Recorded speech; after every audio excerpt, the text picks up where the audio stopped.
வணக்கம். All India radio Chennai.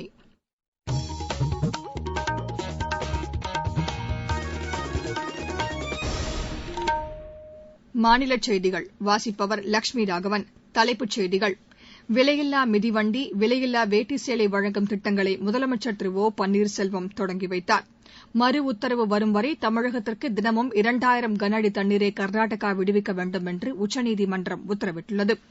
5 மாநில சட்டப்பேரவைத் தேர்தல் தேதிகளை தேர்தல் ஆணையம் அறிவித்துள்ளது. உச்சநீதிமன்ற தலைமை நீதிபதியாக நீதிபதி திரு ஜெகதீஷ் சிங் கேகார் பதவியேற்றுக் கொண்டார். தெற்காசிய மகளிர் கால்பந்து பட்டத்தை இந்திய அணி வென்றுள்ளது. இனி விரிவான செய்திகள். பள்ளி மாணவர்களுக்கு விலையில்லா மிதிவண்டி வழங்கும் திட்டத்தை முதலமைச்சர் திரு ஓ பன்னீர்செல்வம் நேற்று சென்னையில் தொடங்கி வைத்தார். நடப்பு கல்வியாண்டில் 244 கோடி ரூபாய் செலவில் 11ஆம் வகுப்பு பயிலும் சுமார் 6,19,000 மாணவர்களுக்கு விலையில்லா சைக்கிள்கள் வழங்கப்படுவதற்கான இத்திட்டம் தொடங்கப்பட்டுள்ளது. பொங்கல் பண்டிகையையொட்டி ஏழை மக்களுக்கு விலையில்லா வேட்டி சேலை வழங்கும் திட்டத்தையும் முதலமைச்சர் தொடங்கி வைத்ததாக மாநில அரசு செய்திக்குறிப்பு தெரிவிக்கிறது. காவிரி நடுவர்மன்ற இறுதி தீர்ப்பு குறித்து தமிழகம், கர்நாடகா, கேரளா ஆகிய மாநிலங்கள் தாக்கல் செய்த மனுக்கள் மீது தினமும் விசாரணை நடைபெறும் என்று உச்சநீதிமன்றம் தெரிவித்துள்ளது. நேற்று இந்த மனுக்களை விசாரித்த நீதிபதிகள் திரு தீபக் மிஸ்ரா, திரு அமிதவா ராய், திரு ஏ எம் கான்வில்கர் ஆகியோர் கொண்ட அமர்வு மறு உத்தரவு வரும் வரை தமிழகத்திற்கு தினமும் 2000 கன அடி தண்ணீரை கர்நாடகா விடுவிக்க வேண்டும் என்றும் உத்தரவிட்டது. இந்த மனுக்கள் மீதான இறுதிக்கட்ட விசாரணை அடுத்த மாதம் 7ஆம் தேதி தொடங்கும் என்றும் நீதிபதிகள் அறிவித்தனர். திமுக செயல் தலைவராக திரு மு க ஸ்டாலின் நியமிக்கப்பட்டுள்ளார். நேற்று சென்னையில் நடைபெற்ற அக்கட்சியின் பொதுக்குழுக் கூட்டத்தில் கட்சியின் பொருளாளர் பதவியோடு கூடுதலாக இந்த பொறுப்பையும் அவர் வகிப்பதற்கான தீர்மானம் நிறைவேற்றப்பட்டது. தமிழகத்தை வறட்சி பாதித்த மாநிலமாக அறிவிக்க வேண்டும் என்றும், உள்ளாட்சித் தேர்தலை உடனடியாக நடத்துவதற்கான அறிவிப்பை மாநில அரசு வெளியிட வேண்டும் என்றும் தீர்மானங்கள் நிறைவேற்றப்பட்டன. 500 மற்றும் 1000 ரூபாய் நோட்டுகள் செல்லாது என்ற அறிவிப்புக்கு கண்டனம் தெரிவிப்பது உள்ளிட்ட 16 தீர்மானங்கள் திமுக பொதுக்குழுவில் நிறைவேற்றப்பட்டன. திமுக செயல் தலைவர் திரு மு க ஸ்டாலின் நேற்று சென்னையில் முதலமைச்சர் திரு ஓ பன்னீர்செல்வத்தை சந்தித்து பேசினார். பின்னர் செய்தியாளர்களிடம் பேசிய அவர், வறட்சி, ஜல்லிக்கட்டு உள்ளிட்ட பல்வேறு பிரச்சினைகள் குறித்து முதலமைச்சரிடம் எடுத்துரைத்ததாக கூறினார். இது தொடர்பாக கோரிக்கை மனுவும் சமர்ப்பிக்கப்பட்டுள்ளதாக தெரிவித்தார். தமிழகத்தை வறட்சி மாநிலமாக அறிவிக்க வகை செய்யும் தீர்மானத்தை நிறைவேற்றுவதற்காக சட்டப்பேரவையின் சிறப்பு கூட்டத்திற்கு அழைப்பு விடுக்க வேண்டும் என்று மீண்டும் தாம் வலியுறுத்தியுள்ளதாகவும் திரு மு க ஸ்டாலின் கூறினார். ஜல்லிக்கட்டை நடத்துவதற்கு அஇஅதிமுக அரசு உறுதியான நடவடிக்கை எடுக்கவில்லை என்ற திமுக பொருளாளர் திரு மு க ஸ்டாலின் குற்றச்சாட்டை அஇஅதிமுக பொதுச் செயலாளர் திருமதி சசிகலா நிராகரித்துள்ளார். இது தொடர்பாக நேற்று அவர் வெளியிட்டுள்ள அறிக்கையில், மத்தியில் திமுக அங்கம் வகித்த காங்கிரஸ் அரசு மேற்கொண்ட நடவடிக்கை காரணமாகத்தான் ஜல்லிக்கட்டு தடை செய்யும் நிலை ஏற்பட்டுள்ளதாக குறிப்பிட்டுள்ளார்.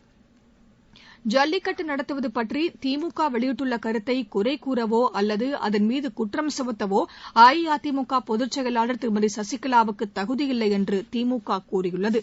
அக்கட்சியின் துணை பொதுச் செயலாளர் திரு பெரியசாமி நேற்று வெளியிட்டுள்ள அறிக்கையில், ஜல்லிக்கட்டு தடைபட்டிருப்பதற்கு அஇஅதிமுக அரசின் அலட்சியமே காரணம் என்று குறிப்பிட்டுள்ளார். உத்தரப்பிரதேசம், பஞ்சாப், உத்தராகண்ட், மணிப்பூர், கோவா ஆகிய 5 மாநில சட்டப்பேரவை தேர்தல்களுக்கான தேதிகள் அறிவிக்கப்பட்டுள்ளன. புதுதில்லியில் நேற்று தலைமை தேர்தல் ஆணையர் திரு நசீம் ஜெய்தி இதனை வெளியிட்டார். உத்தரப்பிரதேச சட்டப்பேரவைக்கு 7 கட்டங்களாக அடுத்த மாதம் 11, 15, 19, 23, 27, மார்ச் மாதம் 4 மற்றும் 8ஆம் தேதிகளில் வாக்குப்பதிவு நடைபெறும் என்று அவர் கூறினார்.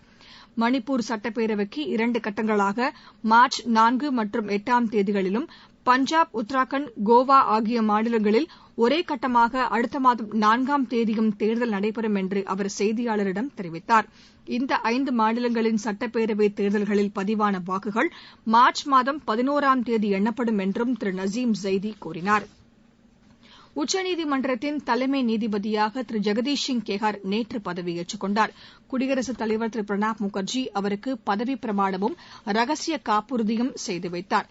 தலைமை நீதிபதி திரு டி எஸ் தாக்கூரின் பதவிக்காலம் முடிவடைந்ததை அடுத்து திரு கேகர் புதிய தலைமை நீதிபதியாக பதவியேற்றார். இவ்வாண்டு ஆகஸ்ட் மாதம் 27ஆம் தேதி வரை அவர் இப்பதவியை வகிப்பார். நீங்கள் கேட்டுக் கொண்டிருப்பது ஆல் இண்டியா ரேடியோவின் மாநில செய்தி அறிக்கை. சரக்கு மற்றும் சேவை வரிகள் கவுன்சில் கூட்டத்தில் மத்திய மாநில அரசுகளுக்கிடையே வரி செலுத்துவோர் மீதான கட்டுப்பாடு கடல் வணிகம் மீதான வரி உள்ளிட்ட விஷயங்களில் உடன்பாடு எட்டப்படவில்லை. இந்த கூட்டத்தில் இவ்வாண்டு செப்டம்பர் மாதத்திற்குள் சரக்கு மற்றும் சேவை வரிகளை அனைத்து மாநிலங்களும் முழுமையாக செயல்படுத்த வேண்டும் என்ற காலவரம்புக்கும் எதிர்ப்பு தெரிவிக்கப்பட்டது. அடுத்த கூட்டம் வரும் 16ஆம் தேதி நடைபெறும் என்றும் முடிவு செய்யப்பட்டது. இலங்கை சிறைகளில் உள்ள மீனவர்களை விடுவிப்பது கடல்சார் பாதுகாப்பு ஒத்துழைப்பு ஆகியவை குறித்து இந்தியா மற்றும் இலங்கை கடலோர காவல் படையினர் நேற்று விவாதித்தனர். புதுதில்லியில் இலங்கை கடலோர காவல் படையின் தலைமை இயக்குநர் திரு சமந்தா விமலதுங்கே தலைமையிலான 3 உறுப்பினர் குழு இந்திய தரப்புடன் இந்த பேச்சுக்களை நடத்தி வருகிறது. இந்திய தரப்புக்கு கடலோர காவல்படை தலைவர் திரு ராஜேந்திர சிங் தலைமையேற்றுள்ளார்.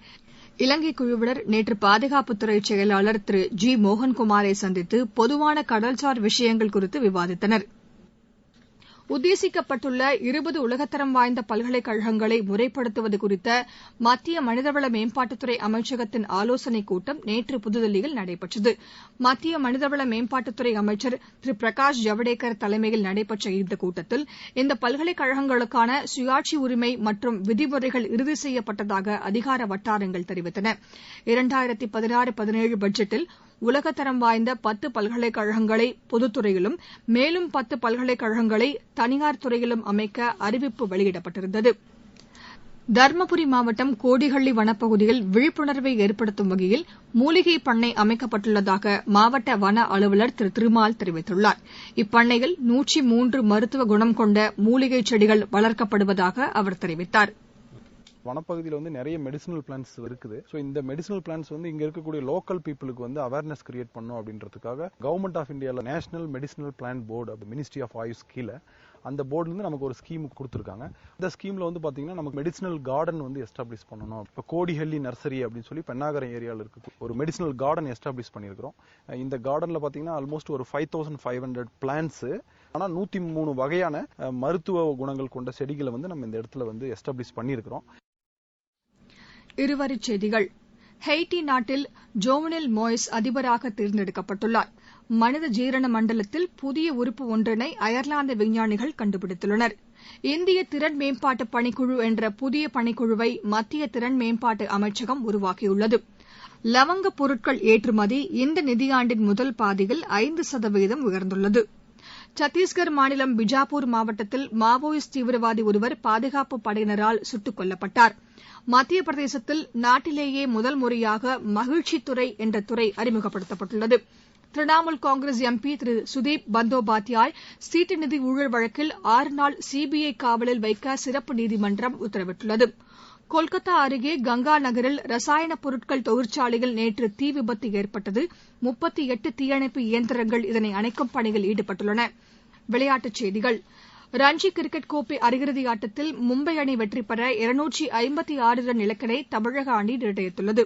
ராஜ்கோட்டில் நடைபெற்று வரும் இப்போட்டியின் 4ஆம் நாளான நேற்று ஆட்டநேர இறுதியில் மும்பை அணி தனது 2வது இன்னிங்ஸில் விக்கெட் இழப்பின்றி 5 ரன் எடுத்துள்ளது. முன்னதாக தமிழக அணி 2வது இன்னிங்ஸில் 6 விக்கெட் இழப்பிற்கு 356 ரன் எடுத்திருந்த நிலையில் ஆட்டத்தை முடித்துக் கொள்வதாக அறிவித்தது. ஒருநாள் மற்றும் டுவெண்டி கிரிக்கெட் போட்டிக்கான தலைவர் பதவியிலிருந்து விலகுவதாக மகேந்திர சிங் தோனி அறிவித்துள்ளார். எனினும் இம்மாதம் 15ஆம் தேதி தொடங்க உள்ள இங்கிலாந்துக்கு எதிரான ஒருநாள் சர்வதேச போட்டிகளிலும் டுவெண்டி போட்டிகளுக்கும் தேர்வு செய்யப்பட்டால் பங்கேற்க தயாராக உள்ளதாக குறிப்பிட்டுள்ளார். முன்னதாக இந்தியாவின் டெஸ்ட் கிரிக்கெட் அணித்தலைவர் பதவியை அவர் ராஜினாமா செய்தார். 60 டெஸ்ட் போட்டிகள், 199 ஒருநாள் சர்வதேச போட்டிகள், 72 டுவெண்டி போட்டிகள் ஆகியவற்றில் பங்கேற்ற பின் தமது தலைவர் பதவியை அவர் ராஜினாமா செய்துள்ளார். தெற்காசிய மகளிர் கால்பந்து போட்டி பட்டத்தை இந்தியா வென்றுள்ளது. காட்மாண்டுவில் நேற்று நடைபெற்ற இறுதியாட்டத்தில் இந்தியா 3-1 என்ற கோல் கணக்கில் பங்களாதேஷை வென்று தொடர்ந்து 4வது முறையாக கோப்பையை கைப்பற்றியுள்ளது.